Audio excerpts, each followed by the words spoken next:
Hello, I'm Katharine Birch and I'm joined today by McLaughlin, the University Registrar, to talk through Liverpool Hope's new regulations for postgraduate taught students. Hello Neil. Hello Katharine. In terms of our session today, we're specifically focusing on what external examiners need to know, and we're looking at a number of core areas. These include the new rules about pass marks and reassessments for students coming in from September 2015 onwards, the rules about retakes with attendance, the rules about assessment descriptors, and then briefly a short comment on how long students have to complete and how awards are classified. So the podcast should take about 20 minutes to work your way through, but if you have any additional queries, please do give either Neil or myself a ring, and our contact details will be provided at the end of the podcast. And also there is the annual External Examiners Briefing event at Hope on the 12th of April. So Neil, the new regulations that relate to pass marks and reassessments, could you walk through how that affects students who started before September 15 and the implications for students who started from September 2015? Yes indeed, Kathleen. The module pass marks, the students who started before September 2015, the pass mark is 40.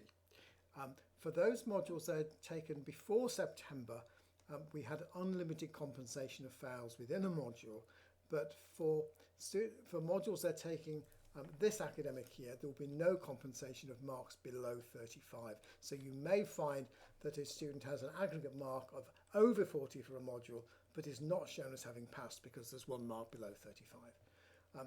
For the new students who started from September, the pass mark has changed. It's now 50, and there's now no compensation of marks below 40. The reassessment entitlements, the rule is that students can normally only resubmit if the module aggregate is 25 or higher.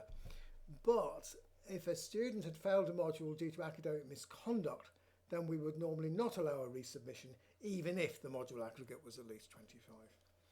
And the university's capping rules are that on reassessment, the marks for individual assessments are uncapped, but the aggregate mark is either capped at 40 or 50, the threshold pass mark, or if it was already above 40 or 50, it would be frozen at its value from initial assessment, and so the student gets whichever mark is higher. Now this means that students can see the mark that their resubmitted work deserved on merit, but they also get a cap on the overall. Yeah, could I just ask a quick question about the relationship between the pass mark and threshold academic standards? Because we've moved from a situation where the pass mark at master's level was 40, and we now have it for students coming in from September as 50. Yeah, the threshold academic standards have not changed. What has changed is the mark we use to indicate those standards. So you mentioned about retakes on the previous slide, but this particular slide focuses on retakes with attendance and the regulations in respect of that. So could you take us through the situation there? Yes. First of all, if students are retaking with attendance as opposed to resubmitting, first of all, what do they retake? Now, the normal expectation is that they will retake with attendance the module they failed. However, if the module they failed was optional, it's possible for the student instead to choose an alternative module to the same credit value. The basic rules about entitlement to retakes is that, first of all, students are normally required to retake with attendance if their aggregate mark for the module was less than 25, or if the module was failed due to academic misconduct. And that just follows through the rule about reassessment. There's a further rule that if students fail a retaken module itself, then that can only be redeemed by resubmission. And clearly the students would only be entitled to resubmit if they had a aggregate mark of 25 or higher. So if a student fails a retaken module with less than 25, then there is no further redemption opportunity, and they would be required to leave. And just to be clear, a student who fails an alternative module is treated in the same way as a student who fails a retaken module. The capping rules for retakes are that if the original fail was due to either non-submission or academic misconduct, then the aggregate for the module is capped at the bare pass mark of 40 or 50, but otherwise there is no capping. And one important rule is in terms of fees. The students who started before September are charged no retake fee, but for students who started from September, there will be a retake fee per module. So thinking back to the assessment descriptors that link to threshold academic standards, have we changed our situation in respect of those at all? Yeah, the descriptors have been changed to reflect the new rules. There are university-wide descriptors which have been agreed for each grade, and individual faculties and departments may well be adapting these for their purposes, and assessment coordinators in your department will be able to give you copies of those. And just to pick up a comment that we made earlier, I wanted to emphasise that the new descriptors ensure that our new rules do not disadvantage students. So as I've said on the screen, the university-wide descriptors for a bare pass of 50 for new students are identical to those for a bare pass of 40 for continuing students. And similarly, the university-wide descriptors for the compensation threshold of 40 for new students are identical to those for the compensation threshold of 35 for continuing students. So as I said earlier, we have not changed the standards, we've merely changed the numerical marks used to express those standards. And in terms of students' length of study, have there been any changes to that with the new regulations? There are some changes. The slide that's currently available shows the position for master's degrees except MA Social Work, and the normal expectation is that for students who started before September, it was either 1 year full-time or 3 years part-time. For the new students, we've retained 1 year for full-time students, but there's now a tighter deadline of 2 years and 1 term for part-time students. Those are the normal expectations. The boards of examiners that you attend are empowered to extend these durations, either because students need to undertake retakes of attendance or resubmissions, or because the board receives a recommendation that students may interrupt study or be given a deferral of assessment due to mitigating circumstances. And the boards are empowered to extend up to a total of 3 years for a full-time student or 5 years for a part-time student. Very occasionally, a student may have circumstances which cause a suggestion that they may be given longer than that, but that would not be within the power of the board. That would have to be signed off by the Vice-Chancellor following a recommendation from the Registrar, which would need, in the first instance, to be considered at the Board of Examiners.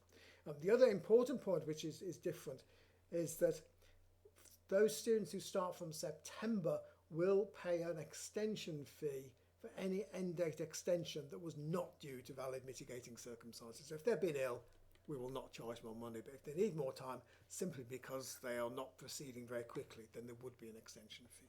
Am I right in thinking that where the Board of Examiners may grant an extension, that information is presented to the board at the time in detail? Yeah, yes, that's right. This slide gives the information for MA Social Work, and without reading in detail, the principles are very similar, but the duration is longer because of the placement involved with MA Social. And this slide shows the position for PGCEs. Again, this is a rather shorter duration. And again, if you're interested in PGCEs, the information is there. But the basic principle of a normal expectation followed by possible extensions are shown. And in terms of the classification for our various awards at postgraduate level, could you walk us through where we are with that? Yeah. The procedures governing the classification of awards have changed. And I've indicated on the next few slides the position for master's degrees for students who began before and after September 2015, followed by the position for PGCE students. So, but one general point which is worth noting at the beginning is that all of our postgraduate awards can be made with merit or distinction, and that has not changed. That remains the case. For those students who began a master's degree before September 2015, the position is that we do not look at the overall aggregate marks, so you may see overall aggregates on a transcript of the Board of Examiners, but that will not be used. What we do is we count up the number of credits for which the student had received a grade commensurate with a merit or distinction. So a distinction is mandatory if the student has a pass with a distinction grade, which is equivalent to 70 or higher for all 180 credits taken here at Hope. And if the student has a pass with a distinction grade for at least 120 credits, then technically the distinction is discretionary, but that the normal rules are that we ignore any credits that were not awarded by this university, and that we would normally award a distinction if the 120 credits that passed the distinction level were included the dissertation. So what this means is, if you see a student who's done 60 credits so far and has got just a pass with merit or a pass, then in order to get a distinction they will need a distinction grade for everything else they do. On the other hand, if a student has pass or pass with merit for more than 60 credits, it's no longer possible for them to get a distinction because there's not 120 credits left. The other thing just to bear in mind is that because we are basing our decisions on the number of credits at distinction level, if for the sake of argument a student is penalised due to, as a result of plagiarism, and therefore gets a module result of 40 instead of a 55, that will have no impact because 40 and 55 are both below pass with a distinction level, and therefore they would not be included in the 120 credits. At the bottom of the screen I've put the rules for merits. Apart from the fact that the threshold is 60 as opposed to 70, they are very similar to the rules for distinctions. The only difference being at the bottom of the screen, where the discretionary awards, normally we're looking for the 120 credits to include the dissertation, but we could award a merit award for a student with 120 credits which did not include the dissertation if the dissertation was close to merit and the student had distinction grades on the taught modules. So a distinction on the taught modules could compensate for not quite reaching the merit grade on the dissertation. So that's the position for the old students.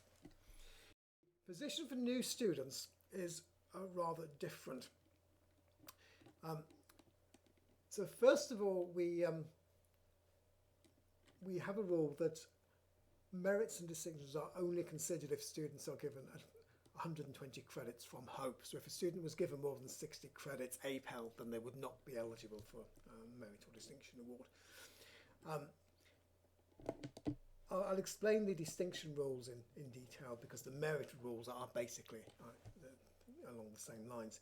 The distinction is mandatory if the student gets passed with distinction both for the dissertation and for the overall aggregate. So we are now using the overall aggregate. So the question then becomes, what happens if a student's aggregate is below 70 but the dissertation was above 70? And what happens if the overall aggregate was 70 and the dissertation was below?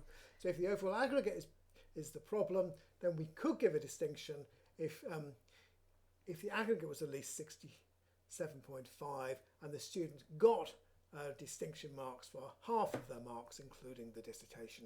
Or, as it would be very unusual, if the aggregate was rather lower, between 60 and 67.4, and the student got high distinction grades of 86 or higher for half of the marks, including the dissertation. What this means is, if we've got a student who, coming out of their first 60 credits, has a mark of 63, they are on track for a merit. But because what really matters is the overall aggregate, it's still mathematically possible for them to get a distinction. In terms of the student who might be penalised as a result of plagiarism for getting 40 instead of 55, this now might make a difference because one module being 15 points lower will pull the overall aggregate down. So that is a difference in terms of implications for students. I think it's probably worth putting out, isn't it? Because over the next sort of period of exam boards, both for this year and next year, it may well be the case that we're looking at students who fall into each of these particular cohorts. And I think just being able to recognise the implications if a student started before September 2015 or after, in terms of the way the overall aggregate is then woven into the calculations, is particularly important. I think that's the main reason why we're explaining this to you, because you may well find there are students with the same profile of marks who will then be dealt with differently because of the regulations being different. If the overall mark is 70 or higher and the dissertation is below 70, the rule is that the distinction would normally be awarded if the dissertation was on 68 or 69. In practice, we advise staff not to use a mark of 69, so we're effectively looking for a mark of 68. And the rules for merits are the same, except that the threshold marks are different. And finally, for those of you who are interested in PGCEs, the award of a PGCE with merit or distinction is based entirely on the academic module. It is not based on the work that's done in the classroom.